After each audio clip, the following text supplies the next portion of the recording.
తెలంగాణ రాష్ట్ర వ్యాప్తంగా కూడాను ఎక్కడ చూసినా ఓ పెద్ద చర్చ జరుగుతుంది. అదే హైడ్రా. ఈ హైడ్రా గురించి మారుమూల గ్రామాల నుంచి కూడాను హైదరాబాద్ పట్టణం అంతా కూడాను చర్చ జరుగుతోంది. ఇక ముఖ్యంగా కూల్చివేతలతో హైడ్రా దడపెట్టుస్తుంది. ఇక తన తదుపరి టార్గెట్ బండ్లగూడ సలకం చెరువును కబ్జా బారి నుంచి కాపాడమేనని సంకేతాలు కూడా చూపుతోంది. ఇక ముఖ్యంగా ఈ చెరువును ఆక్రమించిన ఓవైసీ బ్రదర్స్ ఎవరైతే ఉన్నారో ఫాతిమా ఓవైసీ కాలేజీ నిర్మించారు. ఇక ఇక్కడ తాము పేదలకు చదువు చెబుతామని ఈ కాలేజీలో జోలికి రావద్దని ఓవైసీ అంటున్నారు. కానీ హైడ్రా అధికారులు మాత్రం ఆక్రమణేనని స్పష్టం చేస్తూ ఉన్నారు. ఇక బండ్లగూడ చెరువులో దాదాపుగా అతిపెద్ద భవనాలు 12 నిర్మించారు. ఇక దీనిలో కాలేజీని నిర్వహిస్తూ ఉన్నారు. ఇక ఫుల్ ట్యాంక్ లెవెల్ కాకుండా బఫర్ జోన్లోనే కాదు, ఇక పూర్తిగా చెరువులోనే కబ్జా చేసి ఈ భవనాలు నిర్మించినట్లుగా తెలుస్తుంది. ఇక మ్యాపుల్లో ఆ అంశం చాలా స్పష్టంగా కనిపిస్తోంది. ఇక్కడ మనం ఒకసారి మ్యాప్ చూసే ప్రయత్నం చేద్దాం. గతంలో మనం చూసుకున్నట్లయితే ఓవైసీకి సంబంధించిన కాలేజీ నిర్మాణానికి ముందు ఏ విధంగా చెరువు ఉందో, నిర్మాణం తర్వాత ఏ ఉందో చూద్దాం. సో ఇక్కడ మనకి చాలా క్లియర్గా తెలుస్తుంది ఇది చెరువు అనమాట. దీనికి సంబంధించి ఈ పరిధిలో చెరువు మనకి కనిపిస్తూ ఉంది. ఇదంతా పట్టణ ప్రాంతాలు, ఇదంతా కూడా చెరువుకు సంబంధించింది. సో ఇక్కడ చాలా క్లియర్గా ఇదంతా వాటర్ ఉండాల్సిన పరిస్థితి. కానీ ఇప్పుడు ప్రస్తుతానికి కబ్జాకు గురైంది సలకం చెరువు, బండ్లగూడలో ఉన్న సలకం చెరువు. సో ఇక్కడ ముఖ్యంగా ఇది ఇప్పుడు కనిపిస్తున్న ప్లేస్ ఏదైతే ఉందో ఈ ప్లేస్లో ఇంతకుముందు బిల్డింగ్స్ కానీ ఏమీ కట్టలేదు. కానీ ఇక్కడ ఈ మ్యాప్లో చూస్తే మనం ఇది ప్రస్తుతానికి ఈ రెడ్ మార్క్ ఏదైతే ఉందో, వైట్ మార్క్ ఇప్పుడు మనం చూపించిన లైన్ ఏదైతే ఉందో దాంట్లో ఇప్పుడు ఫాతిమా కాలేజీకి సంబంధించిన 12 బిల్డింగ్లు కూడా కన్స్ట్రక్ట్ అయి ఉన్నాయి. ఇందులో ప్రత్యేకంగా ఓవైసీకి ఒక భవనం కూడా ఉంది. ఇక్కడ చాలా క్లియర్గా ఇది బఫర్ జోన్ కూడా ఒక 100 మీటర్లు బయట వెలుపల భాగం. కానీ ఈ బఫర్ జోన్ను కూడా కబ్జా చేసి చాలామంది ఇక్కడ బిల్డింగ్లు కన్స్ట్రక్ట్ చేసుకున్న పరిస్థితి అవుతుంది. అంటే 50 మీటర్ల నుంచి 100 మీటర్ల తర్వాత ఈ బఫర్ జోన్ ఏర్పాటు చేస్తారు. ఈ బఫర్ జోన్లో మనం ఏదైనా సరే ఇక్కడ మొక్కలు కానీ లేదంటే గార్డెన్ లాంటిది, వాకింగ్ ట్రాక్ అంటే ఇవన్నీ కూడాను గొలుసుకట్టు చెరువులు, ఈ గొలుసుకట్టు చెరువులన్నింటినీ కూడా కబ్జా చేసి దాదాపుగా 12 ఎకరాలు ఇక్కడ మనం చూస్తున్నాం. ఇదంతా కూడాను అప్పుడు కన్స్ట్రక్షన్ జరగని ప్లేస్ ఇదంతా. కానీ ఇక్కడ దాదాపుగా ఓవైసీ కాలేజ్ పూర్తిగా చెరువు మొత్తాన్ని 12 ఎకరాల మేర దాదాపుగా ఇక్కడ 12 ఎకరాల మేర ఆక్రమించినట్లు కూడా తెలుస్తుంది. ఇక ముఖ్యంగా ఈ భవనాలన్నింటినీ కూడాను మ్యాపుల్లో ఈ అంశం చాలా స్పష్టంగా కనిపిస్తూ ఉంది. ఇక ముఖ్యంగా అన్ని వర్గాల నుంచి కూడాను ఈ కాలేజీ పడగొట్టాలని ఒక డిమాండ్ అయితే నడుస్తూ ఉంది. ఇక దీంతో హైడ్రా అధికారులు కూల్చివేతలకు రంగం సిద్ధం చేసినట్లు కూడా తెలుస్తుంది. ఇక గత 3 రోజులుగా హైడ్రా కమిషనర్ రంగనాథ్ తన కార్యాలయంలోనే వివిధ శాఖల అధికారులు ఎవరైతే ఉన్నారో వాళ్ళందరితో కూడాను ఆయన సమావేశం అవుతూ ఉన్నారు. ఇక అధికారుల సమావేశమై పూర్తి స్థాయి వివరాలు సేకరించే ప్రయత్నం చేస్తూ ఉన్నారు. ఇక ఓవైపు టీంను పంపి భవనాలను పరిశీలించి నివేదిక తెప్పించుకుంటున్నట్లు కూడా చెప్తా ఉన్నారు. ముఖ్యంగా ఎప్పుడు ప్రారంభించినా గంటల్లోనే పని పూర్తయ్యేలా చూస్తూ ఉన్నారు. ఇక సన్నాహాలు చేసుకుంటున్న పరిస్థితి కూడా ఉంది. ఇక హైడ్రా వర్గాలు చెబుతున్నాయి ఏంటంటే ముఖ్యంగా మేము ఎప్పుడు వెళ్ళామో ఏం చేసాం అనేది కాకుండా అక్కడికి వెళ్ళి పరిశీలించి మా హైడ్రా పరిధిలో కనుక భూములు కానీ లేదంటే చెరువులు కానీ నాలాలు కానీ కబ్జా చేస్తే తప్పనిసరిగా గంటల్లోనే పని ముగిచ్చేస్తామని చెప్తా ఉన్నారు. ఇక మరోవైపు కూల్చివేతను అడ్డుకునేందుకు ఓవైసీ బ్రదర్స్ ఇక మజ్లిస్ పార్టీ క్యాడర్ తీవ్రంగా శ్రమించే అవకాశాలు కనిపిస్తున్నాయి. ముఖ్యంగా దీంతో కూల్చివేతల సమయంలో భారీగా ఉద్రిక్తత ఏర్పడుతుందన్న కారణంగా అదనపు బలగాలను కూడా అక్కడ మోహరించే అవకాశం లేకపోలేదు. ఇక ముఖ్యంగా మనం చూసినట్లయితే ఇక్కడ దాదాపుగా కూల్చివేతల సమయంలో ఏదైతే కొంతమేర అక్కడ దాడులు జరిగే అవకాశం ఉంది, ఉద్రిక్తతలు జరిగే అవకాశం ఉంది. కాబట్టి అక్కడికి అదనపు బలగాలను మోహరించే ఏర్పాటు కూడా చేస్తూ ఉన్నారు ప్రభుత్వం. ఇక మనం ఇక్కడ చూసుకున్నట్లయితే ఈ యొక్క బఫర్ జోను మనం పరిధి చూస్తున్నాం. ఈ బఫర్ జోన్ కాకుండా at the same time full tank లెవెల్గా ఎఫ్టీఎల్ లెవెల్ కాకుండా కూడాను ఇక్కడ ఆక్రమణ లోపలికి జరిగింది. కానీ దీన్ని కూల్చివేయాలని చెప్పేసి హైడ్రా అధికారులు ముఖ్యంగా మాట్లాడుతున్న పరిస్థితి ఉంది. ఇక్కడ మనం చూస్తున్నాం దాదాపుగా ఇదంతా కూడాను ఈ సర్కిల్ అంతా 12 ఎకరాల మేర ఇదంతా కూడాను చెరువును కబ్జా చేసిన ప్రాంతమే.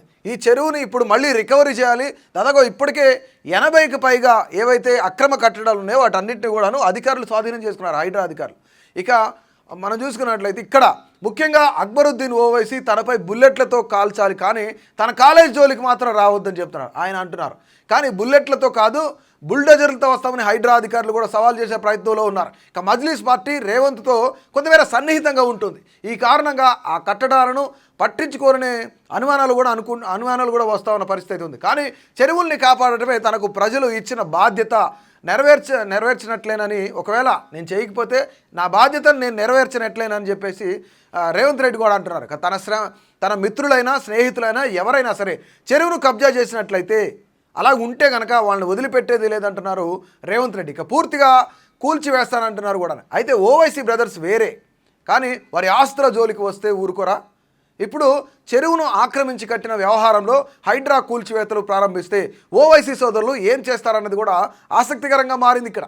ఇక చాంద్రాయణగుట్టలో సలకం చెరువులో దాదాపుగా 12 ఎకరాలు కబ్జా చేసి ఓవైసీ కాలేజ్ నిర్మాణం చేసినట్లు కూడా హైడ్రా ఫిర్యాదులు అందుకుంది. ఇప్పటికీ కూడాను అనేక మంది ఈ ఓవైసీ కాలేజ్ మీద కొన్ని ఫిర్యాదులు ఇచ్చారు. ఇక నిబంధనలకు విరుద్ధంగా ఉన్న కాలేజీని కూల్చివేయాలనే డిమాండ్లు పెరుగుతున్నాయి. ఇక్కడ ముఖ్యంగా సోషల్ మీడియాలో ఓవైసీ కాలేజ్ ఫోటోలు వీడియోలు వైరల్ అవుతూ ఉన్నాయి. ముఖ్యంగా బీజేపీ నేతలు ఇక్కడ ఎవరంటే రాజాసింగ్ ఎవరైతే ఉన్నారో గోషామాల్కి సంబంధించిన ఎమ్మెల్యే రాజాసింగ్ ముఖ్యంగా ఓవైసీ కాలేజ్ కూల్చడంలో తగ్గొద్దు అంటున్నారు. ఇక అన్ని అంశాలను సీరియస్గా తీసుకుంటున్నారు. ముఖ్యంగా ఇక్కడ దీనిపై గోషామాల్ ఎమ్మెల్యే రాజాసింగ్ కూడా అదే స్పందించారు. ఇక ఓవైసీ పెద్ద బంగ్లా నిర్మించారని, ఇక ఆయన ఇల్లు ప్రభుత్వ భూముల్లో ఉండొచ్చని అన్నారక. ఇక్కడ ముఖ్యంగా దానిపైన ఎంక్వైరీ చేయాలని డిమాండ్ చేస్తున్నారు కూడాను. ఇక బీఆర్ఎస్ మద్దతుతోనే చెరువు కబ్జా చేసి కాలేజ్ కట్టారని, 30 ఎకరాల చెరువులో 12 ఎకరాలు ఆక్రమించారని ఆరోపిస్తున్నారు. ఇక ఓవైసీ బ్రదర్స్ ఎడ్యుకేషన్ పేరుతో కోట్లు కొల్లగొడుతున్నారని చెప్పేసి కూడాను రాజాసింగ్ మనం ఈ గత 2-3 రోజులుగా మాట్లాడిన పరిస్థితి ఉంది. ఇక చెరువుల పరిరక్షణ కోసం సీఎం చేస్తున్న పనిని అభినందిస్తున్నామని చెప్పేసి అంటున్నారు ఆయన. ఇక సీఎంను అక్బరుద్దీన్ భయపెట్టాలని చూస్తున్నారని, ఆయన భయపడకుండా ముందుకు వెళ్లాలని సూచించారు. ఇక మాజీ సీఎం కిరణ్ కుమార్ రెడ్డిని కూడా ఇలాగే బెదిరిస్తే ఆయన అరెస్ట్ చేయించారని గుర్తు చేశారు. ఇక తన నియోజకవర్గంలో ఎంఐఎం నేతలు హైదరాబాద్ కలెక్టర్ మద్దతుతో ప్రభుత్వ భూములను ఆక్రమించారని ఆరోపించారు. ఇక వాటిపైన ఎంక్వైరీ చేసి గవర్నమెంట్ ల్యాండ్ను కాపాడాలని కోరారు రాజాసింగ్. ఇక ముఖ్యంగా అక్బరుద్దీన్ ఓవైసీకి సంబంధించిన కాలేజ్ ఏదైతుందో ఈ కాలేజీని ఎట్టకేలకు కూల్చేయాలి అని చెప్పేసి అనేక మంది ఫిర్యాదులు చేస్తూ ఉన్నారు. ముఖ్యంగా ఎందుకంటే ఇంత పెద్ద మొత్తంలో కబ్జా చేశారు కాబట్టి రానున్న రోజుల్లో చెరువు కూడా మాయమైపోతుంది, వాళ్ళు ఖచ్చితంగా ఈ చెరువును కబ్జా చేసే ప్రయత్నం చేస్తారని చెప్పేసి పక్కనున్న ఎవరైతే అక్కడున్న ప్రజలు ఉన్నారో వాళ్ళందరూ కూడాను, అంటే గత చెరువు ఇది. ఇక్కడ మనం చూసుకున్నట్లయితే దాదాపుగా 30 ఎకరాల విస్తీర్ణంలో ఫుల్ ఫ్లెడ్జ్డ్గా ఇది పబ్లిక్ ప్రాపర్టీగా ఉన్నది. గొలుసు కట్టు చెరువు ఇది కూడాను.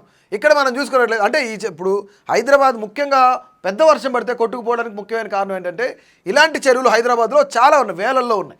వీటన్నింటినీ కూడాను కొంతమంది బడా నేతలు, ఎమ్మెల్యేలు, మాజీ మంత్రులు, మినిస్టర్లు, అలాగే కొంతమంది బిల్డర్లు కూడా కబ్జా చేసి కట్టారు. సో ఇక కబ్జా చేసి కట్టేటోటు ఈ వాటర్ అంతా కూడాను రోడ్ల మీదకి వచ్చి లోతట్టు ప్రాంతాలన్నీ మునిగిపోతున్నాయి. సో దీనికి అన్నిటికీ హైదరాబాద్ మునిగిపోవడానికి కారణం ఏంటంటే కబ్జాలు. ఈ కబ్జాల బారి నుండి పబ్లిక్ ప్రాపర్టీస్ ఏవైతున్నాయో, ప్రభుత్వ ప్రాపర్టీస్ ఏవైతున్నాయో, ఈ చెరువులు కానీ నాలాలు కానీ వీటన్నిటిని కూడాను కాపాడే ప్రయత్నం చేస్తాం, పరిరక్షిస్తాం. సో ఖచ్చితంగా అక్కడ ఎవరున్నా, అక్బరుద్దీన్ ఓవైసీ ఉన్నా సరే, అక్కడ కాంగ్రెస్ పార్టీకి సంబంధించిన కొంతమంది ఎమ్మెల్యేలు, మంత్రులు ఉన్నా సరే, వాళ్ళే కూడా కూలగొట్టి తీరుతామని చెప్పేసి సీఎం రేవంత్ రెడ్డి చెప్పిన పరిస్థితి ఉంది.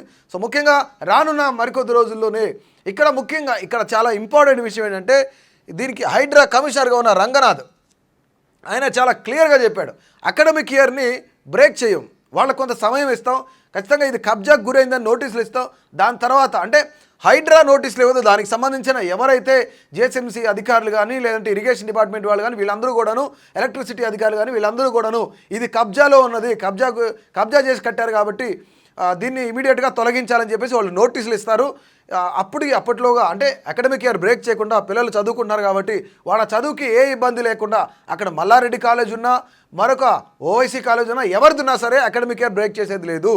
సో డెఫినెట్లీ ఇది కబ్జా చేశారు కాబట్టి వాళ్ళు తెలుసుకొని దాన్ని ఇమ్మీడియట్గా తొలగించాలి, కొంత సమయం ఇస్తాము అని చెప్పేసి హైడ్రా కమిషనర్ కూడా చెప్పిన పరిస్థితి ఉంది. సో ఇది మొత్తానికి అక్బరుద్దీన్ ఓవైసీ కాలేజ్ మీద ఏదైతే ఫాతిమా కాలేజ్ మీద వస్తున్న ఆరోపణలు ఏవైతున్నాయో నిజంగానే కబ్జాకు గురైందా లేదా అనేది ఇప్పుడు క్లియర్గా మనం చూసాం. ప్రతి ఒక్కరు కూడాను ఈ యొక్క ఓవైసీ కాలేజీకి సంబంధించి రానున్న రోజుల్లో హైడ్రా వీటిని కూల్ చేస్తుందా, లేదంటే హైడ్రా ఎగ్జామ్షన్ ఇస్తుందా? ఎందుకంటే ఇక్కడ మజ్లిస్ పార్టీ ఎవరైతే ఉన్నారో, మజ్లిస్ పార్టీ వాళ్ళు కాంగ్రెస్ పార్టీతో కొంతమేర సన్నిహితంగా ఉన్నారు కాబట్టి వీటిని కూల్స్తారా లేదంటే వాళ్ళకి ఎగ్జామ్షన్ ఇస్తారా అనేది కూడాను ప్రతి ఒక్కరు మీ యొక్క అభిప్రాయాన్ని తప్పకుండా తెలియజేయండి.